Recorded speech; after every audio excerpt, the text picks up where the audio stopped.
오늘 정치권 이슈들은 조청래 전 여의도연구원 부원장, 김성애 정치연구소 싱크아이 소장과 함께 자세하게 짚어보겠습니다. 어서 오십시오. 안녕하세요. 안녕하십니까. 더불어민주당 이재명 대표 얘기부터 해보겠습니다. 이재명 대표에 대한 체포동의안이 이르면 오늘 국회에 도착할 것으로 예상이 됩니다.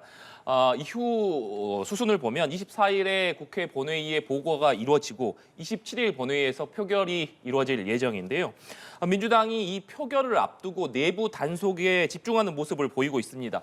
이재명 대표는 초선 의원 모임인 더민초 워크숍 만찬 자리에 참석하기도 했고 비명계 의원들과 접촉을 늘리고 있는 모습인데요. 내일은 민주당 의원총회가 열릴 예정인데 여기서 이재명 대표가 어떤 얘기를 할지도 주목되고 있는 상황입니다.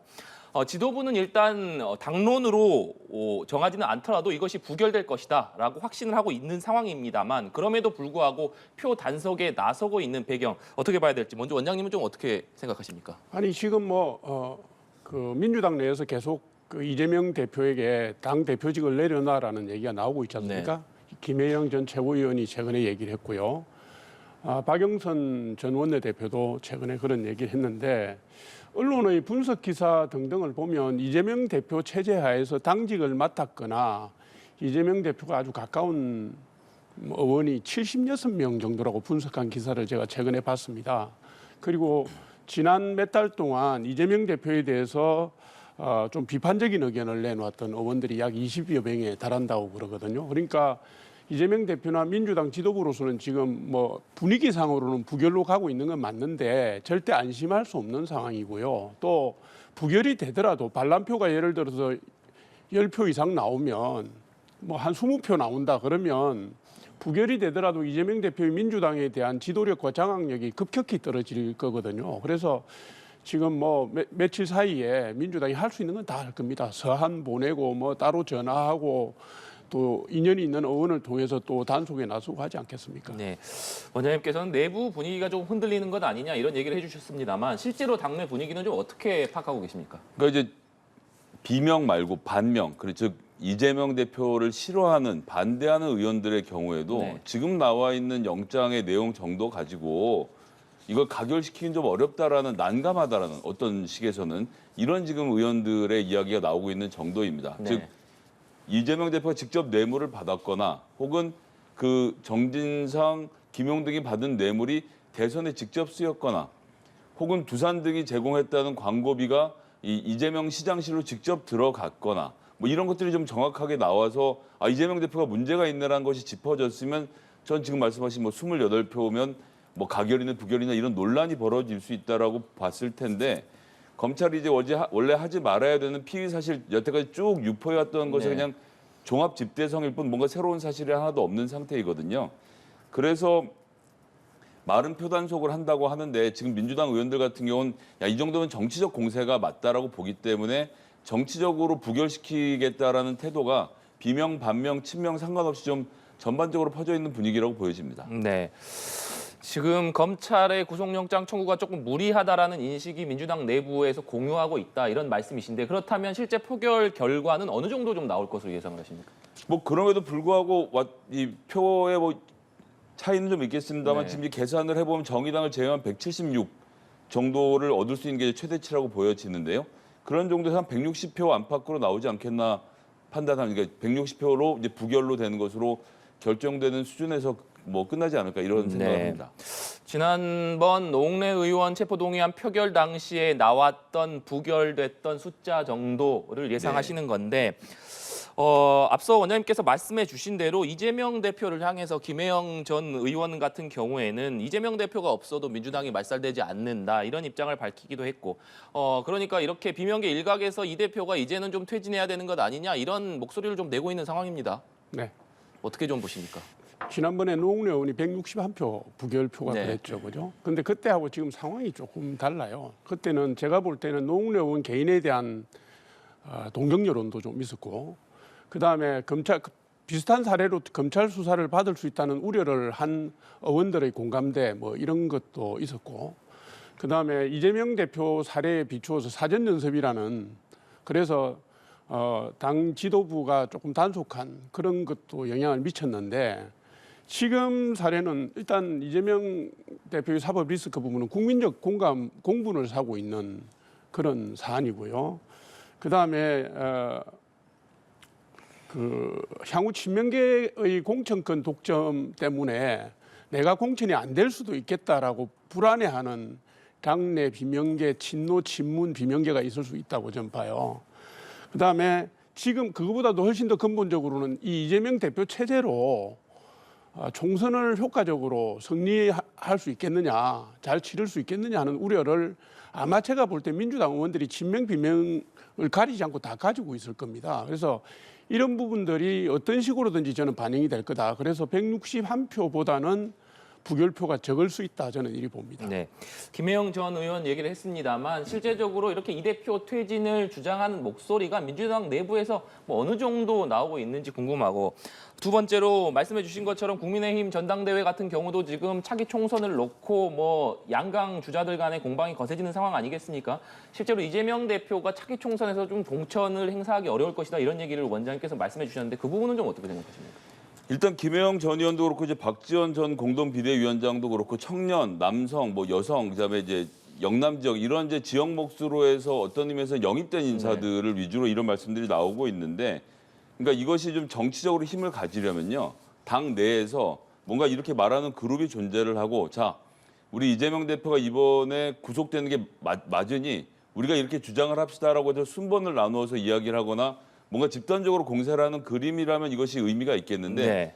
지금 이제 개별적으로 이런 목소리를 SNS에 올리는데 이게 이제 언론이 취합을 해서 이 목소리가 크게 들리는 것처럼 말씀을 지금 퍼뜨려 나가는 상황이기 때문에 당내에서는 조직적으로 이런 움직임이 벌어지지 않는다는 것을 하나 좀 말씀을 네. 드리겠고요. 두 번째는 공천과 관련된 문제인데요. 이제 민주당 같은 경우는 지금 사실상 당대표가 휘두를 수 있는 자리가 몇 개 없습니다. 뭐 많아봐야 한 15개 정도인데 이것도 대부분 본인이 출마를 포기하거나 이러저런 이유로 이제 사고지구당이 생겼을 경우에 전략 공천을 하는 정도. 그나마 옛날에는 비례대표에서 당대표가 추천하는 몫이 몇 석 있었는데 이제는 준연동형 비례대표제로 넘어간다면 당대표가 추천할 수 있는 몫도 굉장히 줄어들어 있는 상태이기 때문에 뭐 지금 현재 있는 뭐 비명 반명계 의원들 지역구에 다른 친명계 원외 인사들이 출마를 준비를 할 수 있겠죠. 네. 근데 그걸 도와줄 수 있는 방법이 별로 없습니다. 그 지역에서 붙는 건데 현역으로 3선 이상 버텼던 분이 해당 지역에서의 가지고 있는 여러 가지 힘듦을 고려했을 때 당대표가 저 사람은 내보내야 돼라고 해서 내보낼 수 있는 것 현재 민주당의 구조상은 불가능합니다. 네, 알겠습니다. 아직 조금 이른 얘기긴 합니다만 만약에 이번에 체포동의안이 부결된다고 하더라도 이재명 대표를 겨냥한 검찰의 수사가 다방면에서 여러 가지로 좀 진행되고 있기 때문에 검찰이 이른바 쪼개기 영장 청구를 할 경우에 민주당이 이렇게 계속해서 단일 대우로 대응할 수 있을 것이냐 이런 목소리도 나오거든요. 이 부분은 어떻게 전망하십니까? 그러니까 혹시 단일 대우로 대응하지 못할까 봐 대통령실에서 단일 대우로 대응하라고 주문까지 내줬죠. 뭐 대통령실에서 이미 검찰이 다른 문제로도 또 구속영장을 청구할 것이다라는 얘기를 공개적으로 주간조선에 하지 않았습니까? 결국 대통령실이 검찰에게 좀 공개적으로 오다를 내려놓은 상태이기 때문에 지금 뭐 검찰총장 출신의 대통령이 있는 현재 검찰의 구조로서는 이러한 지시 이거 무시 못하겠죠. 그러니까 또 다른 혐의로 기소를 할 텐데 바깥에서 보기에는 대통령실 먼저 오다를 내리고 거기에 대해서 기소를 한다. 이거 정치적 기소이지 정상적 기소로 보지 않을 것이기 때문에 혹시나 민주당이 흩어질까 봐 대통령실이 배려를 해주신 게 아닌가 생각을 합니다. 네, 원장님께서는 이 부분은 좀 어떻게 보십니까? 예, 지금 이재명 대표와 관련해서 재판이 진행 중인 게 있습니다. 공직선거법 위반, 그러니까 허위사실 공표죄와 관련된 건데요. 이게 지금 공판 기일이 다음 달 제가 보니까 3일, 17일, 31일 세 번 잡혀 있어요.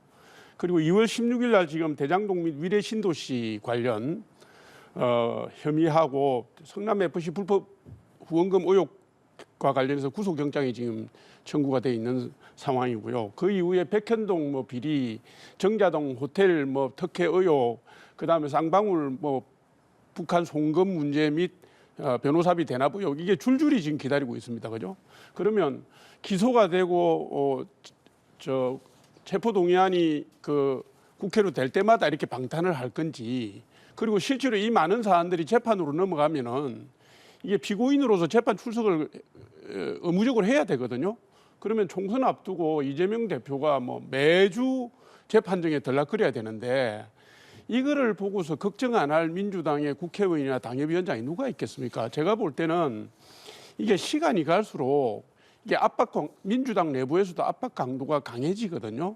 그래서 이게 뭐 쪼개기 기소 뭐 이런 게 아니라 범죄 혐의가 10개가 되고 10개가 넘으니까 이게 파상적으로 갈 수밖에 없는 상황 아니겠습니까? 범죄 사실이 있으면 수사를 해야 되고 문제가 있으면 기소를 해서 재판을 해야 되는 거니까 제가 볼 때는 이런 압력을 못 견디는 상황으로 민주당이 내몰릴 수 있다. 이렇게 예측을 합니다. 네. 지금 여야 간에는 3월 임시국회 소집 여부를 놓고서도 의견이 엇갈리고 있습니다. 민주당은 일하는 국회법에 따라서 그리고 민생 현안, 민생 입법 과제들이 많이 쌓여 있기 때문에 3월에도 임시회를 열어야 한다 이렇게 주장하고 있습니다만 국민의힘에서는 만약에 이재명 대표의 체포 동의안이 부결될 경우에는 3월 국회를 열지 말고 심사를 받아야 된다 이렇게 주장을 하고 있는 상황입니다.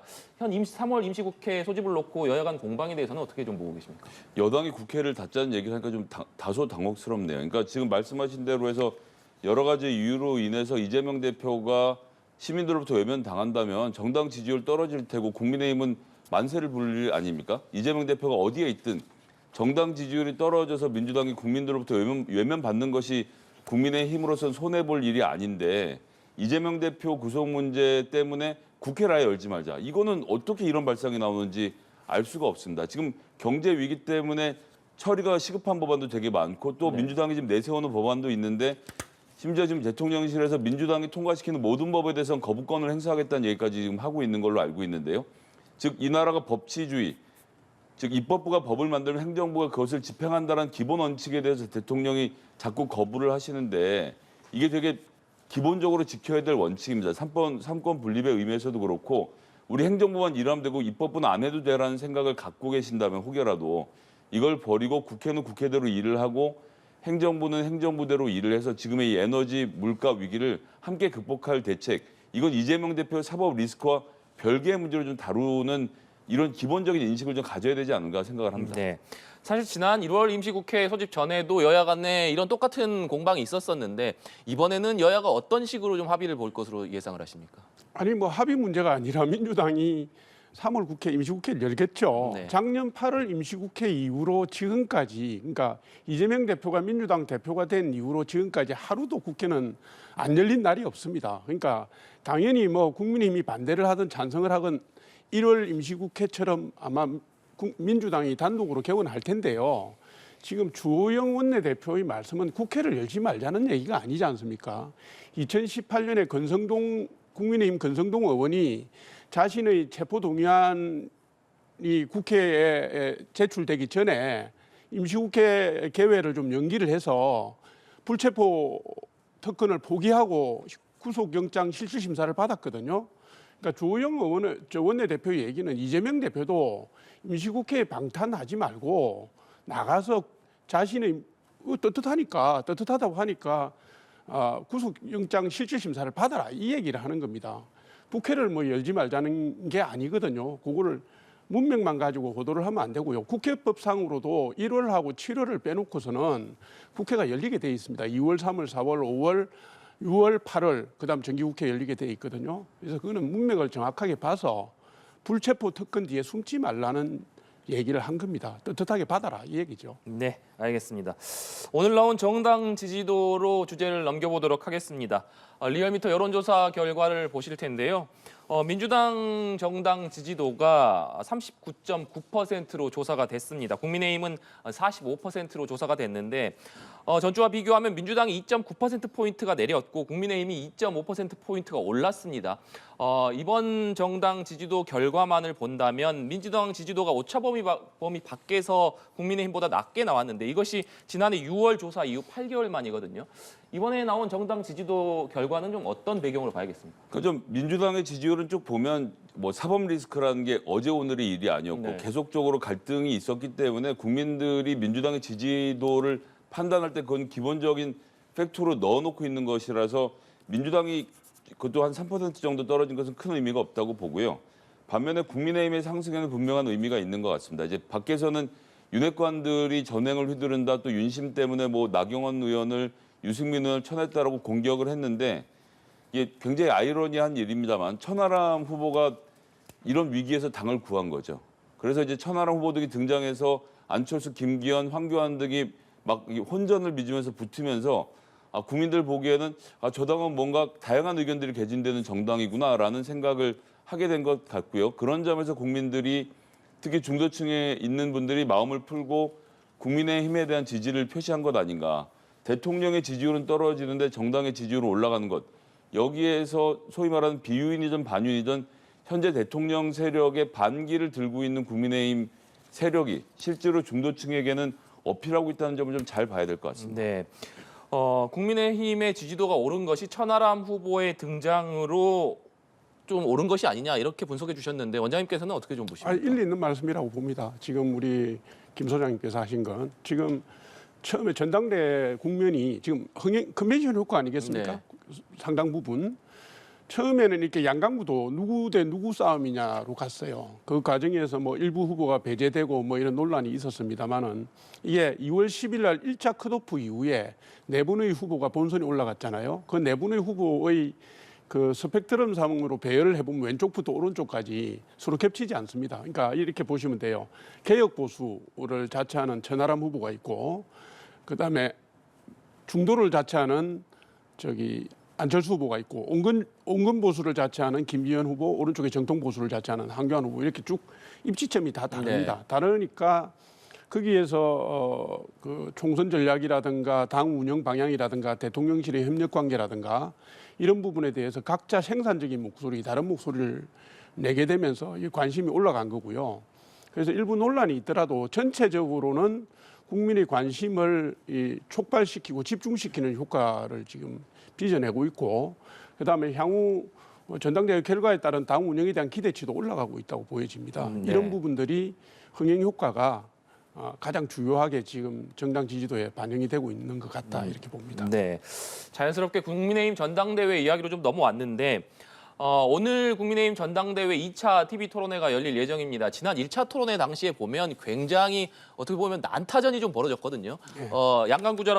주자라고 할 수 있는 김기현 후보와 안철수 후보 간에도 굉장한 신경전이 오갔습니다만 천하람 후보나 황교안 후보도 만만치 않게 각 주자 간 공방을 벌이는 모습을 볼 수 있었는데 오늘은 좀 어떻게 흘러갈 것으로 예상을 하십니까? 유사할 겁니다. 왜냐하면 이게 구도가 굉장히 재미있게 짜여져 있어요. 네 분이 입지점은 각각이 다르지만 네. 크게 두 부류로 나눌 수가 있습니다. 하나는 중도를 자처하는 후보, 천하람, 안철수 후보가 있고요. 보수 정체성을 강조하는 두 후보, 김기현, 황교안 후보가 계시거든요. 그러니까 이게 지금 김기현과 안철수의 싸움만 있는 게 아니라 네. 그 왼쪽, 오른쪽 바깥에 있는 천하람과 황교안 후보는 자기와 지지층이 겹치는 후보를 또 공격을 해야 됩니다. 그러니까 천하람 후보는 안철수 후보 표를 뺏어가야 되고요.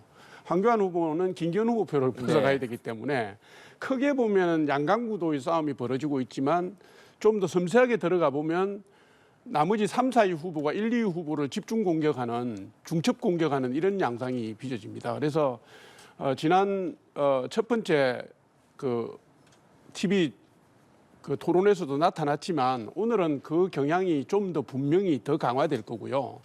특히 천하람 후보의 안철수 후보에 대한 공약, 지금 말하자면 2, 3위 싸움을 하고 있다고 천하람 후보 쪽은 판단하고 있으니까 그 공약이 좀 더 구체적으로 나타날 거다 이렇게 봅니다. 네. 지난 TV 토론회에서 황교안 후보가 김기현 후보를 향해서는 울산 역세권 KTX 문제를 제기하기도 했고 그것이 지금까지도 계속해서 주자 간의 공방거리로 이어져 오고 있는 모습인데 오늘도 이 문제 또 안철수 후보의 정체성 문제 이 부분이 좀 집중적으로 다뤄질 것으로 보십니까? 결승전의 딜레마가 있죠. 김기현 후보하고 안철수 후보는 천하람 후보나 황교안 후보를 세게 공격할 수가 없습니다. 지금은 적이지만 올라가고 나면 내 표를 다 흡수해야 될 사람들이거든요. 근데 거꾸로는 이 형성을 하지 않기 때문에 황교안 후보하고 안철수 후보가 KTX 문제를 놓고 지금 김기현 후보를 아주 공세적으로 공격할 것으로 보여집니다. 여러 가지 구체적인 정황들, 증거들이 이번에 제시되면서 이 문제를 어떻게 해답할 것인가가 한 축이 될 것이고요. 네. 반면에 이 천하람 후보 같은 경우는 자기가 지금 2등까지 할 수 있다는 주장을 본격적으로 하기 시작한 거 아닙니까? 그래서 지난번에 접어두었던 것, 안철수 후보에 대한 대대적인 공격 가운데에서 바이든으로 들으셨습니까? 날리면으로 들으셨습니까? 수도권에 그런 식으로 해서 윤석열 대통령 눈치 보면서 정말 수도권 중도층의 민심을 얻을 수 있다고 생각하십니까? 라는 질문. 이것이 벌어지게 되는 순간에 대해서 김기현 후보와 안철수 후보가 어떻게 방어를 할지가 오늘의 가장 큰 관전 포인트가 되지 않을까 이렇게 보고 있습니다. 네. 그리고 김기현 후보와 안철수 후보 간 공방을 보면 최근에 이어지는 공방은 내년 총선 문제를 놓고 좀 굉장하게 공방을 벌이는 모습을 볼 수가 있습니다. 이 부분은 좀 어떻게 보십니까? 그건 이제 뭐 여러 가지 각도에서 볼 수 네. 있지만 우선 이제 총선 승리를 위한 방안이 뭐냐 이렇게 긍정적인 측면에 볼 수 있는 측면도 있고요.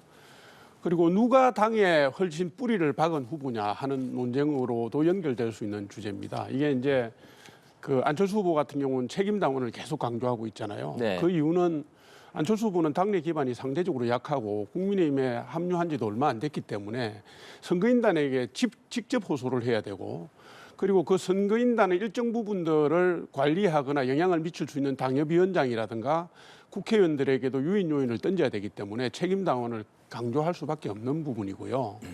그다음에 그 김기현 후보 같은 경우는 공천을 얘기하면서도 민생을 먼저 앞세우잖아요.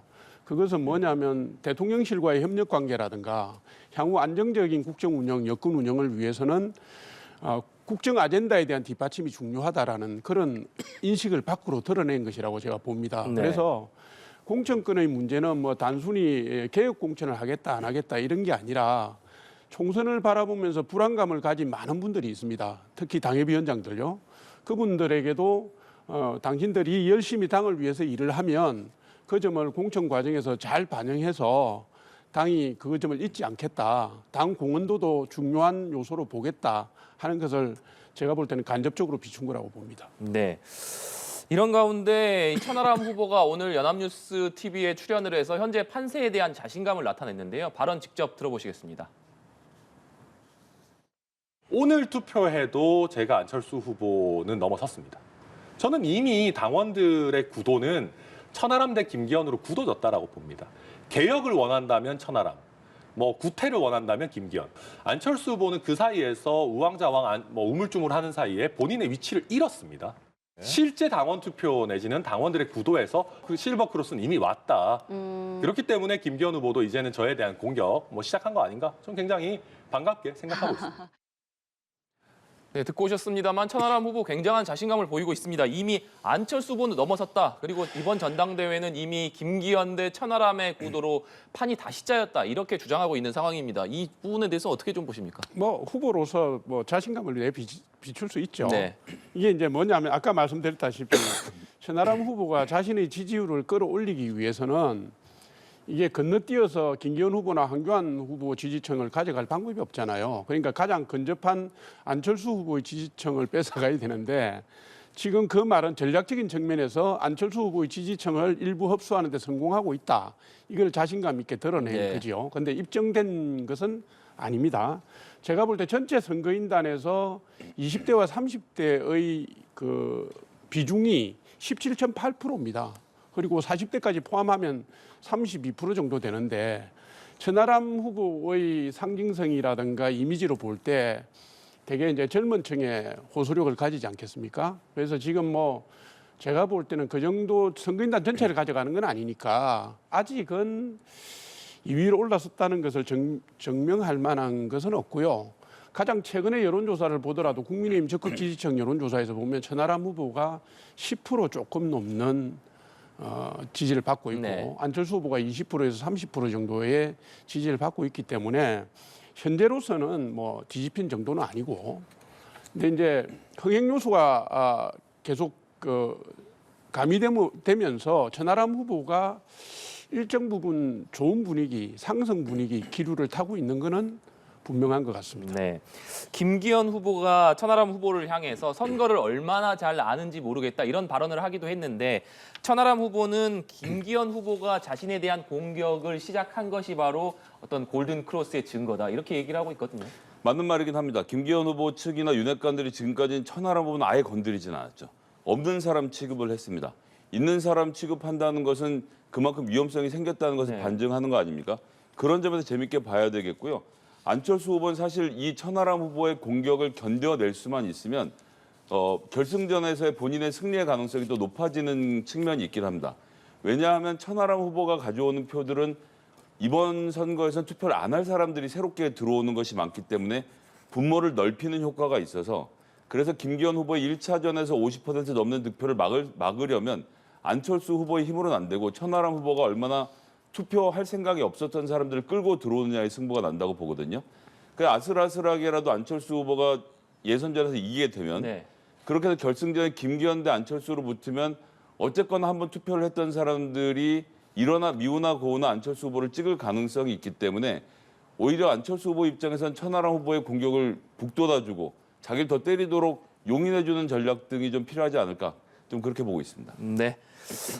마지막으로 국민의힘 당권 주자들이 앞다퉈서 당원들의 권한을 강화하는 공약을 내세우고 있습니다. 아무래도 이번 투표가 당원들의 투표로 이루어진다는 점을 감안해야 될 것 같은데 그럼에도 불구하고 안철수 후보 같은 경우에는 아예 비례대표 후보를 선정할 때 책임 당원 선거인단 투표로 하겠다 이런 공약을 내놓기도 했거든요. 이런 부분들은 좀 어떻게 보십니까?